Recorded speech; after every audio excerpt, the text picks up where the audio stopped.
শুভেন্দু অধিকারীর নেতৃত্বাধীন বিজেপি সরকার রাজ্যে প্রকাশ্যে পশু জবাই নিষিদ্ধ ঘোষণা করেছে। কেউ নিয়ম ভাঙলে আইন মোতাবেক শাস্তি হবে। কাজ নেই তো খই ভাজ। আমার মনে হয় ভারত সরকার ওই চিঠিটা ডাস্টবিনে ফেলে দিয়েছে। এদিকে ভারতে গরু কুরবানি নিষিদ্ধ করায় নরেন্দ্র মোদী এবং শুভেন্দু অধিকারী একসাথে আটক হয়েছে। ভারতের রাজনীতিতে তোলপাড় পরিস্থিতি হয়, মুসলিম এবং হিন্দুরা মুখোমুখি, অন্যদিকে থালাপতি বিজয়ও অ্যাকশন নিচ্ছে। বিধানসভা নির্বাচনে থালাপতি বিজয় জয়লাভের পর এবার তামিলনাড়ুর রাজনীতিতে শুরু হয়েছে নতুন যুদ্ধ।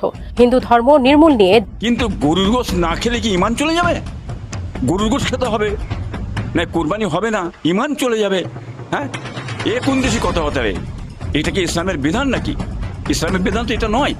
কি বলে যে কোনো পশুরে কোরবানি দেওয়ার হুকুম, গরু হোক, দুম্বা হোক, ছাগল হোক, ভেড়া হোক, যে কোনো দিয়ে করতে পারে। কি বলেন? গোটা রাষ্ট্র জুড়ে দেখুন বিজেপি কি বলছে। অনেক হিন্দু ভাই আমার কথা শুনছেন, আমি নিজে হিন্দু, তারপর আবার ব্রাহ্মণ। শপথের কালির দাগ শুকানোর আগে রাজ্যের মুখ্যমন্ত্রী শুভেন্দু অধিকারী এবং তার কট্টরপন্থী সরকার বাংলার সংখ্যালঘু মুসলিম সম্প্রদায়ের দিকে তাক করে ছুড়ে দিয়েছে তাদের প্রথম এবং সবচেয়ে বিষাক্ত তীর। তৃণমূল কংগ্রেসের হাত থেকে এবার জয় বাংলা স্লোগানটাও কার্যত চলে যেতে বসেছে। এই সদনে কোন রাষ্ট্র বিরোধী স্লোগান, দেশ বিরোধী স্লোগান চলবে না, আইন করে বন্ধ করতে হবে। একদিকে ভারতের বিধানসভার অধিবেশনে তোলপাড় পরিস্থিতি চলছে, অন্যদিকে আজকে গরু কুরবানির নিষেধাজ্ঞার বিষয়ে নরেন্দ্র মোদী এবং শুভেন্দু অধিকারী একসাথে বিপদে পড়ে। আপনারা দেখেছেন, শুভেন্দু অধিকারী ক্ষমতায় বসার পরই প্রথমেই মুসলিমদের বিরুদ্ধে অ্যাকশন নেয় এবং মুসলিমদের গরু কুরবানি নিষিদ্ধ করে তোলপাড় পরিস্থিতি করে। এখন দেখতে পারি মুসলিমরা একসাথে রাজপথে নামে সরকারের বিরুদ্ধে অ্যাকশন নেয়, নরেন্দ্র মোদীর বিরুদ্ধে অ্যাকশন নেয় এবং এইটা দেখে সারা বিশ্ববাসী অবাক হয়ে যায়। আন্তর্জাতিক চাপ আসে এই মুহূর্তে ভারতে এবং নতুন অসংখ্য ঘটনা ঘটে। আপনারা এই সম্পূর্ণ ভিডিও দেখবেন, এই গরু কুরবানির সর্বশেষ তথ্য এবং নরেন্দ্র মোদীর অবস্থা সবকিছুই দেখানোর চেষ্টা করব। কাজ নেই তো খই ভাজ। আমার মনে হয় ভারত সরকার ওই চিঠিটা ডাস্টবিনে ফেলে দিয়েছে। দর্শক, পশ্চিমবঙ্গের ক্ষমতার পালাবদল কেবল একটি রাজনৈতিক সরকার পরিবর্তন ছিল না, বরং এটি ছিল এক গভীর এবং সুদূর প্রসারী হিন্দুত্ববাদী নীল নকশার বাস্তবায়ন। আর সেই নকশার প্রথম এবং সবচেয়ে ভয়ঙ্কর অধ্যায়টি রচিত হতে শুরু করেছে নবান্নের মসনদে বসার ঠিক পরপরই। শপথের কালির দাগ শুকানোর আগে রাজ্যের মুখ্যমন্ত্রী শুভেন্দু অধিকারী এবং তার কট্টরপন্থী সরকার বাংলার সংখ্যালঘু মুসলিম সম্প্রদায়ের দিকে তাক করে ছুড়ে দিয়েছে তাদের প্রথম এবং সবচেয়ে বিষাক্ত তীর। সময়টা এমন এক মুহূর্ত যখন গোটা বিশ্বের মুসলিম সম্প্রদায় তাদের অন্যতম বৃহৎ এবং পবিত্র ধর্মীয় উৎসব ঈদুল আজহা বা কোরবানির ঈদের অপেক্ষায় দিন গুনছেন। ঠিক এমন এক স্পর্শকাতর সময়ে ধর্মীয় স্বাধীনতার উপর এক হিমশীতল খাড়া নামিয়ে এনেছে নতুন রাজ্য সরকার। গতকাল বৃহস্পতিবার 13ই মে পশ্চিমবঙ্গ সরকারের পক্ষ থেকে এমন একটি নির্দেশিকা এবং বিজ্ঞপ্তি জারি করা হয়েছে যা আক্ষরিক অর্থেই রাজ্যের এক ভয়ঙ্কর আতঙ্কের পরিবেশ এবং দম বন্ধ করা স্নায়ুযুদ্ধের জন্ম দিয়েছে। কি বলা হয়েছে এই বিজ্ঞপ্তিতে? সরকার অত্যন্ত সুকৌশলে সুপ্রিম কোর্ট এবং কলকাতা হাইকোর্টের পুরনো নির্দেশের দোহাই দিয়ে এবং পশ্চিমবঙ্গ পশু হত্যা নিয়ন্ত্রণ আইন 1950-এর ধুলোপাড়া পাতা উল্টে এক ভয়ঙ্কর ফতোয়া জারি করেছে। বিজ্ঞপ্তি অনুযায়ী প্রকাশ্যে যত্রতত্র বা বাড়ির আঙিনায় আর কোনোভাবে গরু, ষাঁড়, বলদ, বাছুর, পুরুষ ও স্ত্রী মহিষ বা মহিষের বাচ্চা কোরবানি করা যাবে না এবং কোরবানির কাজটি করতে হবে শুধুমাত্র সরকার অনুমোদিত এবং স্বীকৃত কসাইখানায়। কিন্তু আসল লোমহর্ষক এবং শ্বাসরুদ্ধকর ফায়দাটি লুকিয়ে আছে এর ঠিক পরের লাইনই। কারণ আপনি চাইলেই কসাইখানাতে গিয়ে পশু কোরবানি করতে পারবেন না। এর জন্য আপনাকে সংগ্রহ করতে হবে একটি আইনি ফিটনেস সার্টিফিকেট বা অনুমতিপত্র। আর এই সার্টিফিকেট পাওয়ার যে শর্ত সরকার বেঁধে দিয়েছে তা পড়লে যে কারোরই মেরুদণ্ড দিয়ে আতঙ্কের শীতল স্রোত বয়ে যাবে। ধর্ম নিয়ে রাজনীতির নোংরা খেলা যে কতটা ভয়ঙ্কর স্তরে পৌঁছাতে পারে এই নির্দেশিকা তার সবচেয়ে নগ্ন উদাহরণ। বিজ্ঞপ্তিতে বলা হয়েছে, কোনো পশু কোরবানি করার অনুমতি তখনই মিলবে যখন কোনো পৌরসভার চেয়ারম্যান বা পঞ্চায়েত সমিতির সভাপতি এবং একজন সরকারি পশু চিকিৎসক লিখিতভাবে একমত হবেন। আর তারা কখন একমত হবেন সেই শর্তগুলো শুনলে আপনি শিউরে উঠবেন। পশুটিকে তখনই কোরবানির উপযুক্ত বলে ঘোষণা করা হবে যখন কাজ ও প্রজননের ক্ষেত্রে পশুটির বয়স 14 বছরের বেশি হবে অথবা পশুটি বার্ধক্য, আঘাত, বিকৃতি বা অন্য কোনো দুরারোগ্যে ব্যাধির কারণে স্থায়ীভাবে অক্ষম হয়ে পড়বে। একবার ঠান্ডা মাথায় চিন্তা করুন এই নিয়মের পেছনে শয়তানি বুদ্ধিটা। ইসলামের ধর্মের রীতিনীতি অনুযায়ী ঈদুল আজহার কোরবানির জন্য একটি নিখুঁত, সুস্থ সবল এবং ত্রুটিমুক্ত পশু থাকা বাধ্যতামূলক এবং কোনো অন্ধ, খোড়া, অসুস্থ, বিকলাঙ্গ বা অত্যন্ত বয়স্ক পশু দিয়ে কোরবানি দেওয়া ইসলামী শরীয়তে সম্পূর্ণ অবৈধ। আর ঠিক এই জায়গাতেই শুভেন্দু অধিকারীর সরকার সবচেয়ে বড় এবং ভয়ঙ্কর আইনি জাতাকলটি বসিয়েছে। সরকার বলছে সুস্থ এবং সবল পশু কোরবানি করা যাবে না। কোরবানি করতে হলে পশুকে বিকলাঙ্গ, রোগাক্রান্ত বা 14 বছরের বেশি বয়স্ক হতে হবে। এর সোজা এবং পরিষ্কার অর্থ হলো পশ্চিমবঙ্গে ঈদ উল আজহায় কোরবানি দেওয়াকে পরোক্ষভাবে এবং আইনগত সম্পূর্ণ অসম্ভব করে তোলা হয়েছে। সরাসরি কোরবানি নিষিদ্ধ কথাটি ব্যবহার না করে আইনের এমন গোলক ধাঁধা তৈরি করা হয়েছে যাতে কোনো মুসলিম চাইলেও কোরবানির পশুর জন্য আইনি ফিটনেস সার্টিফিকেট জোগাড় করতে না পারেন। এটি নিছক কোনো প্রশাসনিক নির্দেশ নয়, বরং এটি হলো ধর্মের উপর সরাসরি হস্তক্ষেপ এবং চরম বাড়াবাড়ি। এই ভয়ঙ্কর নিয়ম কেউ যদি ভাঙার সাহস দেখায় তবে তার জন্য কি অপেক্ষা করছে সরকার অত্যন্ত কড়া এবং হুমকিপূর্ণ ভাষায় সাফ জানিয়ে দিয়েছে যে আইন অমান্যকারীদের বিরুদ্ধে জিরো টলারেন্স নীতি বা শূন্য সহনশীলতা নীতি গ্রহণ করা হবে। যদি কোনো ব্যক্তি এই অদ্ভুত এবং অসম্ভব যৌথ প্রশংসাপত্র বা ফিটনেস সার্টিফিকেট ছাড়া পশু কোরবানি করেন অথবা সরকার নির্ধারিত কসাইখানা ছাড়া অন্য কোনো স্থানে যেমন নিজের বাড়িতে বা মহল্লায় কোরবানির কাজ সম্পন্ন করেন তবে তার বিরুদ্ধে 1950 সালের আইন অনুযায়ী কঠোর ব্যবস্থা নেওয়া হবে। এই অপরাধকে গুরুতর বা জামিন অযোগ্য অপরাধ হিসেবে গণ্য করা হতে পারে এবং অভিযুক্তের সর্বোচ্চ 6 মাস পর্যন্ত কারাদণ্ড, 1000 রুপি জরিমানা অথবা উভয় দণ্ডই হতে পারে। অর্থাৎ নিজের ধর্মীয় বিশ্বাস পালন করতে গিয়ে বাংলার মুসলিমদের এখন সোজা জেলের ঘানি টানার প্রস্তুতি নিতে হবে। এই নির্দেশিকাকে আরো ভয়ঙ্কর করে তোলার জন্য প্রশাসনকে দেওয়া হয়েছে অসীম ক্ষমতা। সরকারি পশু চিকিৎসক, পুরসভার চেয়ারম্যান বা পঞ্চায়েত সভাপতির অনুমতি ব্যতীত কোনো ব্যক্তি যখন পরিদর্শনে যাবেন তখন তাদের কোনোভাবে বাধা দেওয়া যাবে না। তৃণমূল কংগ্রেসের হাত থেকে এবার জয় বাংলা স্লোগানটাও কার্যত চলে যেতে বসেছে। এই সদনে কোন রাষ্ট্র বিরোধী স্লোগান, দেশ বিরোধী স্লোগান চলবে না। আইন করে বন্ধ করতে হবে। মমতা বন্দ্যোপাধ্যায় জয় বাংলা স্লোগান দিয়ে তিনি প্রমাণ করার চেষ্টা করতেন মুসলিমদের একাংশের কাছে যে তিনি বাংলাদেশপন্থী।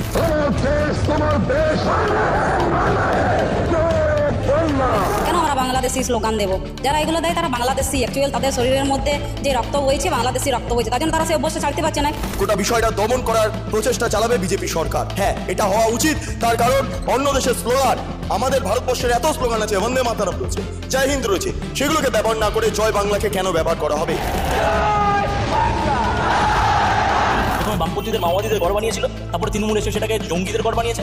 এবার ভারতীয় জনতা পার্টি শ্যামাপ্রসাদ মুখার্জি, বিশেষ করে নেতাজি সুভাষচন্দ্র বোসের আইডিওলজি আদর্শ নিয়ে আমরা পশ্চিমবাংলাকে ন্যাশনালিস্ট একটা সংগঠন এখানে দাঁড় করাতে যাচ্ছি। তৃণমূল কংগ্রেস সরকারের যে জয় বাংলা স্লোগান সেটাকে ব্যান করে দেওয়া হবে, ব্যান।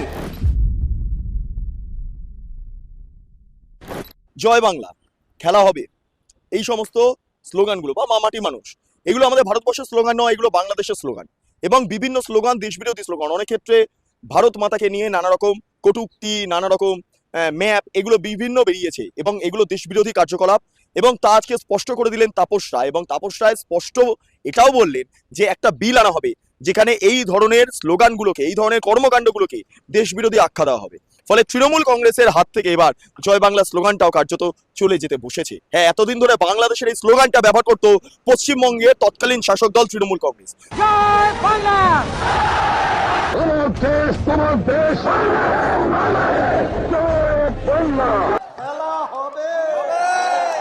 মমতা বন্দ্যোপাধ্যায় জয় বাংলা স্লোগান দিয়ে তিনি প্রমাণ করার চেষ্টা করতেন মুসলিমদের একাংশের কাছে যে তিনি বাংলাদেশপন্থী, এবং সেই কারণে গ্রেটার বাংলাদেশ বানানোর জন্য গোটা পশ্চিমবঙ্গের সীমান্তবর্তী এলাকার জনবিন্যাস বদলে দিয়েছিলেন এবং বিভিন্ন জায়গাতে জামাতের উত্থান দেখা গিয়েছিল। এতে ভারতবর্ষের পশ্চিমবঙ্গ অংশটা বাংলাদেশের অভ্যন্তরে চলে যাওয়ার মতো পরিস্থিতি তৈরি হয়েছিল, কারণ কাঁটাতারের জন্য যে জমি তা দেওয়া হতো না।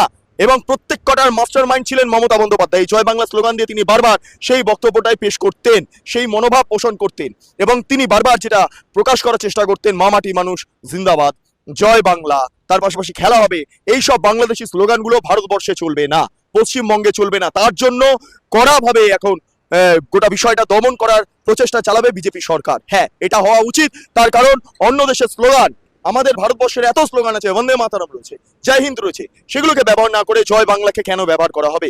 কেন খেলা হবে ব্যবহার করা হবে? কেন মামাটি মানুষের শব্দগুলো ব্যবহার করা হবে, যেগুলো বাংলাদেশের বিভিন্ন পলিটিক্যাল পার্টির বিভিন্ন রকম এজেন্ডা মোতাবেক তৈরি হয়েছে? তার সঙ্গে বাংলাদেশের সঙ্গে তো পশ্চিমবঙ্গের কোনো লিঙ্ক নেই। কয়েকটা আন্তর্জাতিক চুক্তি সংক্রান্ত লিঙ্ক রয়েছে, আদারওয়াইজ পলিটিক্যাল তো লিঙ্ক নেই। এবং এটা করার মূল কারণ কি ছিল? কারণ ওই একটাই, যেটা বললাম, গ্রেটার বাংলাদেশ তৈরির স্বপ্ন দেখা এবং সেটাই বাস্তবায়িত করার চেষ্টা করা হচ্ছিল। সেই কারণের জন্য এবার কড়াভাবে নির্দেশিকা জারি করতে চলেছেন এই সরকার। এবং এক্ষেত্রে তাপসের আজকে বক্তব্য খুব ইম্পর্টেন্ট। আজকে কক্ষের অভ্যন্তরে তিনি যে প্রসঙ্গটা উত্থাপন করেছেন এই সমস্ত স্লোগান নিয়ে, একবার শুনে নিন। মাননীয় মুখ্যমন্ত্রী রয়েছেন, এই সদনে কোন রাষ্ট্র বিরোধী স্লোগান, দেশ বিরোধী স্লোগান চলবে না। আইন করে বন্ধ করতে হবে, আইন করে বন্ধ করতে হবে, প্রয়োজনে বিল এনে। পশ্চিমবাংলা সাপমুক্ত হয়েছে, পশ্চিমবাংলা পাপ মুক্ত হয়েছে, পশ্চিমবাংলা ভয় মুক্ত হয়েছে। যারা যারা হাউসের ভেতরে মাননীয় শোভনদেব চট্টোপাধ্যায় মহোদয়, তাকে বলতে হলো, এখানে এক বলতে হচ্ছে, কিছু করার নেই। কালকে কেউ হাইকোর্টে গেছিলেন, আজকে সর্বভারতীয় তৃণমূল কংগ্রেসের সারা বাংলার দল, তার আবার সর্বভারতীয় সাধারণ সম্পাদক, সে ব্লক অঞ্চল থেকে বিজেপি প্রার্থীদের থামুন। আমরা যে এই সার্কুলারটা রয়েছে বা নির্দেশিকাটা রয়েছে, এটা আমাদের দর্শকদের একটু দেখাবো ফুল স্ক্রিনে, এবং তার মানে বক্তব্য কি সেই বক্তব্যটা আপনাদের সামনে তুলে ধরার চেষ্টা করব। যেরকম সেলিম সাহেব বললেন যে এখানে কিন্তু কোনো ধর্ম বিশেষের নাম উল্লেখ করা হয়নি। আমরা দেখাচ্ছি, দেখুন এই সার্কুলারটা বা নির্দেশিকাটা, যেখানে বলা হচ্ছে, দেখুন প্রথমে দেখুন এই পশ্চিমবঙ্গ পশু হত্যা নিয়ন্ত্রণ আইন 1950 সংক্রান্ত অনুসরণীয় নির্দেশিকা। এবারে এখানে এই কলকাতা হাইকোর্টের যে নির্দেশ, সেই নির্দেশ মেনে কাজ করা হবে, সেই রকম একটা বক্তব্য দেওয়া হয়েছে। আমি 1, 2, 3, 4 করে যদি আসি, মানে প্রথম যে বক্তব্য, সেখানে লেখা হচ্ছে কোনো ব্যক্তি কোনো পশু, ব্র্যাকেটে দেওয়া হয়েছে ষাঁড়, বলদ, গরু, বাছুর, পুরুষ বা স্ত্রী মোষ, মোষের বাচ্চা, মুষ্কচ্ছেদিত মোষ বলি দিতে পারবেন না যদি না তিনি উক্ত পশুটি বলির উপযুক্ত এই মর্মে কোনো শংসাপত্র সংগ্রহ করেন।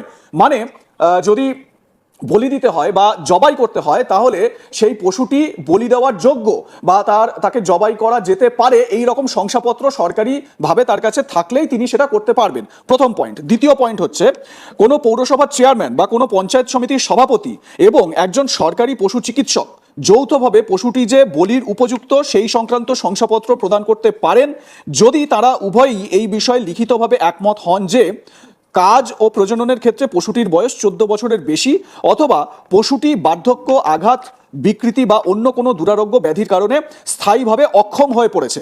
মানে পৌরসভার চেয়ারম্যান, পঞ্চায়েত সমিতির সভাপতি, একজন সরকারি পশু চিকিৎসককে একমত হতে হবে যে এই পশুটির 14 বছর বয়সের বেশি, তার কোনো বার্ধক্যজনিত রোগ রয়েছে, বিকৃতি রয়েছে, তাহলেই সেক্ষেত্রে কিন্তু শংসাপত্র দেওয়ার জায়গাটা তৈরি হচ্ছে। দ্বিতীয় পয়েন্ট। 3 নম্বর হচ্ছে, এই ধরনের শংসাপত্র প্রদানে অস্বীকার করলে ক্ষুব্ধ ব্যক্তি শংসাপত্র প্রত্যাখ্যানের বার্তা পাওয়ার 15 দিনের মধ্যে রাজ্য সরকারের কাছে আপিল করতে পারেন। মানে কোনো ব্যক্তিকে যদি শংসাপত্র না দেওয়া হয় জবাই করার ক্ষেত্রে বা বলি দেওয়ার ক্ষেত্রে, তাহলে সেই ব্যক্তি বা আমি আরেকটু বৃহৎ অ্যাসপেক্টে বলি, সেই সংগঠন বা সেই যারা সেই স্পিরিচুয়াল, তাদের যে স্পিরিচুয়াল যে কাজগুলো তারা করতে চাইছে বা রিচুয়াল যেগুলো তারা করতে চাইছে, সেইগুলোর পরিপ্রেক্ষিতে তারা আবেদন করতে পারবেন 15 দিনের মধ্যে। তারপরে বলা হচ্ছে কি, যে পশুর ক্ষেত্রে শংসাপত্র প্রদান করা হয়েছে সেই পশুটিকে শুধুমাত্র কোনো পৌর কসাইখানা অথবা স্থানীয় প্রশাসন কর্তৃক নির্ধারিত কোনো কসাইখানায় বলি দিতে হবে। যে কথাটা আমরা সেলিম সাহেবের সঙ্গে আলোচনা করছিলাম, যে কোনো স্লটার হাউস বা কসাইখানাতেই শুধুমাত্র এটা বলি দেওয়া যেতে পারে। যে পশুর ক্ষেত্রে শংসাপত্র প্রদান করা হয়েছে সেই পশুটিকে যে কোনো প্রকাশ্য স্থানে বলি দেওয়া কঠোরভাবে নিষিদ্ধ। এই জায়গাটা খুব গুরুত্বপূর্ণ, যে পশুকে শংসাপত্র দেওয়া হয়েছে যে একে বলি দেওয়া যেতে পারে বা জবাই করা যেতে পারে, একে কসাইখানাতেই সেটা করতে হবে। সেখানে প্রকাশ্য রাস্তায় বা যে কোনো জায়গায় সাধারণ জনমানুষে তার একটা প্রভাব পড়তে পারে, এই রকম জায়গায় করা যাবে না। পশ্চিমবঙ্গ পশু হত্যা নিয়ন্ত্রণ আইন 1950-এর বিধানসমূহ কার্যকর করার উদ্দেশ্যে কোনো পৌরসভার চেয়ারম্যান বা কোনো পঞ্চায়েত সমিতির সভাপতি ক্ষেত্র বিশেষে যিনিই হন না কেন, তার দ্বারা প্রাধিকারপ্রাপ্ত কোনো ব্যক্তি অথবা কোনো সরকারি পশু চিকিৎসক কর্তৃক বলি প্রাঙ্গণ পরিদর্শনের কাজে কেউই বাধা প্রদান করতে পারবেন না। 6 নম্বর পয়েন্টে কি বলা হচ্ছে, মানে 6 সেখানে 6 কি বলা হচ্ছে, দেখুন, সেই ব্যক্তি যিনি হন না কেন আইনের উপরোক্ত বিধানসমূহ লঙ্ঘন করলে তার 6 মাস পর্যন্ত কারাদণ্ড বা 1000 টাকা পর্যন্ত জরিমানা অথবা উভয়ই দণ্ড হতে পারে। 1950 সালের আইনের অধীনে সংগঠিত সমস্ত অপরাধী আদালত গ্রাহ্য অপরাধ হিসেবে গণ্য হবে। আর শেষ পয়েন্টে কি বলা হচ্ছে, ভারতের মহামান্য সুপ্রিম কোর্ট এবং মহামান্য কলকাতা হাইকোর্টের সংশ্লিষ্ট রায়সমূহ সরকারি ওয়েবসাইট http:// wbard.gov.in এ পাওয়া যাবে। এই হচ্ছে এই সার্কুলার বা নির্দেশিকা যেটা মানে রাজ্য সরকারের তরফ থেকে জারি করা হয়েছে, সেটা আপনাদের সামনে আমরা বাংলায় ট্রান্সলেট করে পড়ে শোনালাম। এবারে আমি সেলিম সাহেবের কাছে আসবো। আপনার কাছে যেবারে যে প্রশ্নটা যেটা খুব গুরুত্বপূর্ণ আমার মনে হলো, আপনি যেটা বললেন এবং আমাদের দর্শক যারা দেখছেন তাদেরও এটা জানা উচিত, এই যে ভয়ের কথাটা সেলিম সাহেব তুললেন, দেখুন অযথা ভয় পাওয়ার জায়গা কিন্তু নয়। দেখুন দর্শক আপনারা তো দেখলেন এখানে কি কথা হচ্ছে, অনেকে কিন্তু অনেক কথা বলতেছি। বিশেষ করে এখানে দেখতে পাচ্ছি আমরা নরেন্দ্র মোদীর অবস্থা এবং ভারতের গরু কুরবানির বিষয়ে যে অসংখ্য ঘটনা ঘটে বা অসংখ্য তথ্য আসে এইগুলো দেখিয়েছি গাইস। এই বিষয়গুলো দেখে আপনাদের মন্তব্য কি? আপনাদের গুরুত্বপূর্ণ মন্তব্যটা অবশ্যই আপনারা আমাদের কমেন্ট বক্সে লিখে যাবেন। সর্বশেষ আপনাদের কাছে আমাদের রিকোয়েস্ট থাকবে, আপনারা আমাদের চ্যানেলে নতুন দর্শক হয়ে থাকলে চ্যানেলটি সাবস্ক্রাইব করবেন এবং পাশে থাকা বেল বাটনটি বাজাবেন যাতে করে নেক্সট ভিডিওটা সবার আগে আপনাদের কাছে পৌঁছে যায়।